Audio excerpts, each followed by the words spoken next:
So Instagram recently rolled out its own dedicated video editing app, and it's actually pretty powerful. So in this video, we're going to give you a complete step-by-step tutorial on exactly how to use the new Instagram Edits app to create better videos faster. But you're also not just limited to creating Instagram videos with this too. So quickly looking at their website and their promise for this, make great videos with edits. Easily turn your ideas into videos straight from your phone. Yeah, so this isn't just editing. This is a pretty cool video dumping ground and idea generation tool too. So it says here all the tools that you need in one app. So obviously at this point you want to go ahead and download either the iOS or the Android version. I'm going to be showing you on an iPhone. The process is the same for both. So this is what you see when you first open up the app. First off, if we have a look at the icons down the bottom, this is very similar to what you find in DaVinci Resolve, where we've got these different steps in the video creation process all mapped out here. So the first one here, this is our ideas page. We can then jump across to inspiration to help us come up with ideas. Then through to our existing projects. You can see I've had a bit of a play around in here. We've got the camera, then two, and then through to the analytics and how our posts are actually going. Let's just jump back to the beginning, to the ideas page. So here we can add what they call stickies. So if I hit the plus button here, this is if we've got a quick idea, we're out somewhere and we want to save this. It's almost like the Apple Notes app that's built into the app here. So we'd add our idea here in here. We can give it a title if we want, but we can hit add. And these show up here as sticky notes, that we could have pages of these things that when we're looking to create content, we can pull directly from these. Now up the top, we've also access to our saved reels. So again, if we're saving reels as we're navigating through on Instagram as inspiration, we can quickly access those here. Any audio tracks or music that were found from other people's reels and things too, we can save those that we can access again quickly. And we've got collections in here as well, which are like groups or collections, playlists really, of different types of reels, again, that you're using here for inspiration. So this is kind of our brain dump area here. So the next tab over though, the inspiration tab, this is where Instagram will show us some reels that it thinks we're going to be interested in, probably based on the stuff that we've already seen on Instagram, but probably more so the things that we've saved and have curated already at this point. So we can scroll through here and we can watch different reels and things, again, to gather inspiration for what we're about to create. So let's jump across though to the project area here. Obviously we can see all of our previous projects that we're creating. I love that if we long press on a project that we can easily duplicate it. So if you want to test different things out, you can see I've been playing with some of the AI filters and things in here. We can test some stuff without ruining a project that we might already be working on. But to start a new project, and this is where you want to decide, am I going to make a project based off something I've already shot on my phone or photos and things that I already have existing, in which case you'll hit the plus button here, you'll navigate through and you'll select those things. Or I'm going to hit cancel. The other option is that we shoot directly into the app. So we can jump across here to the record. So I'm back on camera now. And I'm not sure if this comes through in the screen recording, but this is really smooth because the quality here, as it said, it was a high quality app. You see it's set here to 4K 60 frames per second.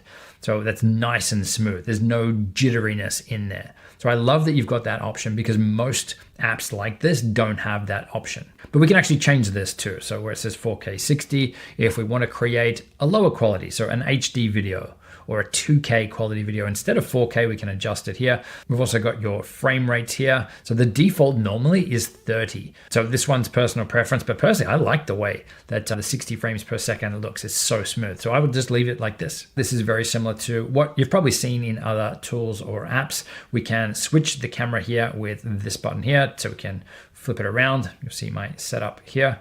Come back to me. We've got our zoom controls here, 1, 2, and 5. No one wants to press 5. I'm not going to press it. I'm not going to scare you like that. Let's go back.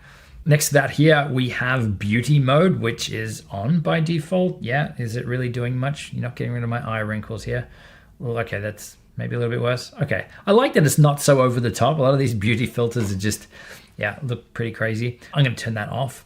And we've got our camera flash here too. If we want our torch or light on the back, we can turn that on. But over on the side here is where we've got some pretty cool options to, again, make it easy for you to create videos. I like that they've got a built-in teleprompter here. So if I press on this, we can add our script. So when we're talking to people, when we're presenting, we can actually be reading and having our notes or bullet points there. And if we hit the little settings button for that here, then we can adjust the speed and the text size to really customize that up for you and for, I guess, the amount of text that you're going to be reading or presenting. Now, I know there's something that you could get a dedicated tool for a camera app that has a built-in teleprompter, but a lot of them don't let you do this, where we can just pick it up, we can move it around, we can adjust the size of it here. So I think that's pretty awesome. There's probably a few apps out there right now that had that functionality dedicated. That was the main reason people were using it. Should be a little worried by now. So we'll turn off the teleprompter. Up from that, we've got the 1x here. This is the speed control. So we could record videos at 3x speed or up to 3x speed, or we could slow it down to 0.3 speed. So we're recording in slow motion or fast motion here. Up from that here is the green screen effect. You can see, that is probably one of the best cutouts that I have seen. And I am not on a solid background. It's like a concrete texture wall. Let's go back over this way and see how it does with the green in the background. Yeah, okay, not as good, but still, like this hairline and stuff, pretty solid. I gotta send that back off. But when we have this on, you can see then we can select our background up here under change background. We can then pick something again from our phone. Let's turn that off. And then the top one here is music. This is where we can pick our music at the time of recording, right? So when we're recording, the music's going to be in the background there for us. We can add all of this stuff later as well. And it's not something that I would normally do, record with the music, but maybe if you're dancing or you're trying to match something up or you're miming a song or something, then obviously you want that here too. So while this is showing you the Instagram music library here, you've also got access to import your own music tracks here too. So this is what you would want to do if you're getting your music from other places like we do, from Epidemic Sound or from Artlist. So that way we know that we're not going to have any copyright issues no matter where we post this. So we'd hit continue and we'd go and find those songs or tracks. But let's come back out of this now. So for us to record, obviously we've got the record button down the bottom here. If I tap and hold on it, just like the regular app, for Instagram, we can swipe up and down with my thumb on the screen there, or I can just press to start and press to stop the recording. So now that I've let go, we've now created a clip. It is down the bottom here, and we could then continue recording. So maybe I'd change up the angle a little bit and I'd be filming the next piece over here. We've got our count up timer here, which also shows us that we are recording. And when I let go, it's going to stop. So we can see we've got our 2 clips down the bottom there. We can remove one. So you can see they've got a little X there on top of them if we want to remove it. Likewise, we can continue shooting to really build this out. Once we're done with this piece, we can then come across, we hit the little arrow down the bottom here. So then we're taken to really what the core editing functionality is here in the Edits app. This looks very similar to an app like VN Video Editor or CapCut. And apparently this is something they're really going to be investing and building out over time. But we can see already, based on us recording in here, or if we'd imported our photos or video clips, then we'd be seeing those in here. But we can see we've still got those 2 separate clips here that we can pick up, we can move around. With it selected, we can adjust the start and end time. So we can trim off the start, we could trim off the end, all very, very simple. And we can even add splits or cuts. Let's say that there was something we wanted to cut out about here. I could press the split button down the bottom and we could then make adjustments to it here. So we could remove a chunk like that. So we've got an extra piece here and we could press the delete button to remove it that way. But you'll see along the bottom here, you've got a lot of different tools, a lot of different functionality in here. And this changes whether you have a clip selected like I do now, or if I deselect it just by tapping somewhere else on the screen, you'll see that these options change down here. Now, for any time we want to add extra clips, you can see that we can come across here. There's a plus button on the end. We can press on that and we can import something from our phone's gallery, or again, shoot some more stuff to add in here. So let's come back to the start. Let's say we wanted to add some text into this. Let's press text down the bottom and we can just type out what we want. There we go, Justin Brown. We can change what this looks like. There's a bunch of presets and stuff in here, or we can customize this up. We can change the colors, the fonts, all of that stuff. Again, very similar to what you've probably used in other areas of Instagram before. So let's pull this down out of the way and let's pick up this text. We can pinch to zoom to make it bigger. We could even rotate it or do whatever we'd like with it here, but let's put it down here. And then you'll see here in the timeline, we have this as its own text layer now. Again, as you would in other editing tools, where we could adjust the start time, adjust the end time, pick it up, move it around to build out the story that we want. We have the ability to add voiceovers and stuff in here as well. So down the bottom, we've got voice. And we can just hit record and add one of those directly in here. Now, I don't remember what I said in this recording here, but we can easily add captions with the CC button down the bottom. It's going through and it's generating captions for us. Here we go. So those are in here now. We can resize it, customize them up. So we've got those in there now, and we can see them all here as separate text layers here in our timeline.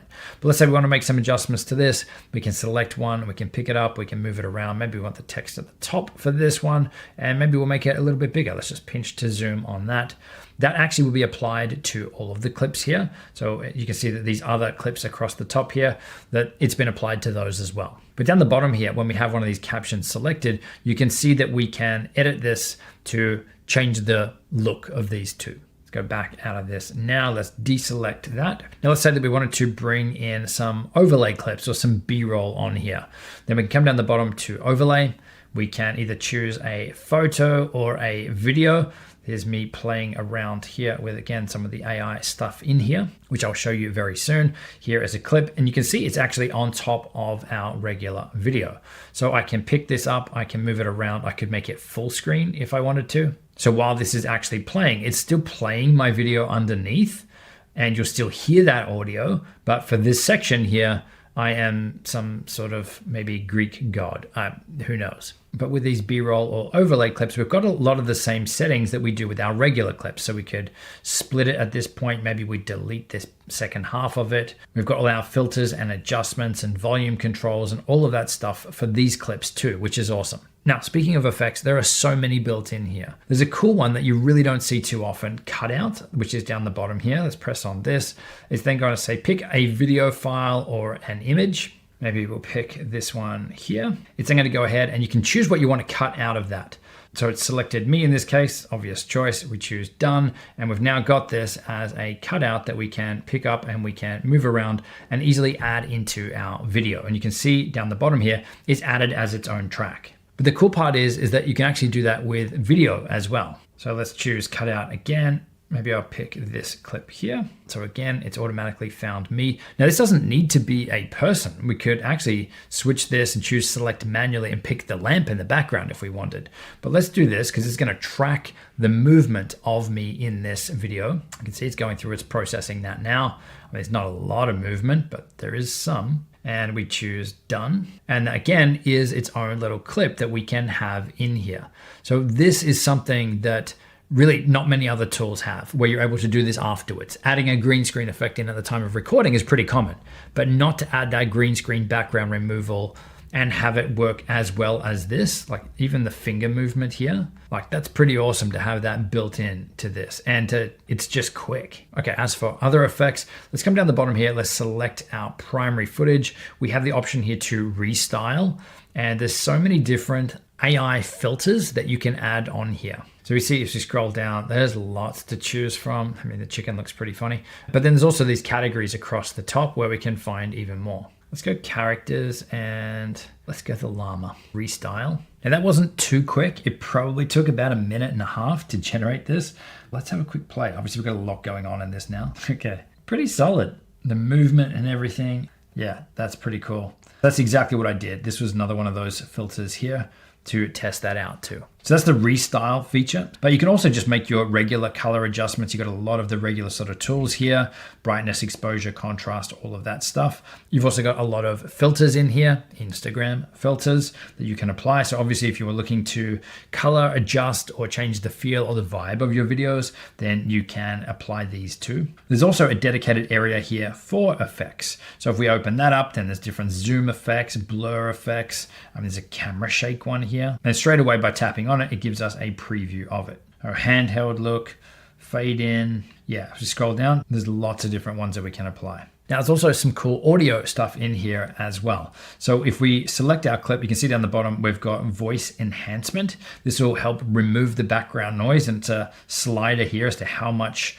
we want to reduce the noise. So if you're filming in a windy environment, or even if your microphone's not that good, then this can help make this sound so much better. And obviously remove the wind and background noise and stuff too. But you've also got a lot of the common stuff that you would find, like being able to mirror or flip your video. We've also got our speed controls in here here as well if we want to speed up or slow down our video. Now, at any time, you can actually change the quality of this video as well. You normally do this right before you export, but where it says 4K at the top, we can choose what quality, what resolution do we actually want to save this out as. So again, my settings are 4K, 60 frames per second here. So I'm going to leave it as that. Then to save it out, I just want to hit export in the top right-hand corner, and that's going to happen for us. But overall, I think it's a pretty powerful app. There's lots of AI stuff built in. It's really easy to use. It's kind of where CapCut was back when it was free. An awesome solution for a lot of people to create videos easily. Well played, Instagram or Meta. Now, if you want to geek out even further with AI tools for video editing, check out the videos that are linked on screen. As always, we've got a bunch of other resources and links in the description box below to help you even further.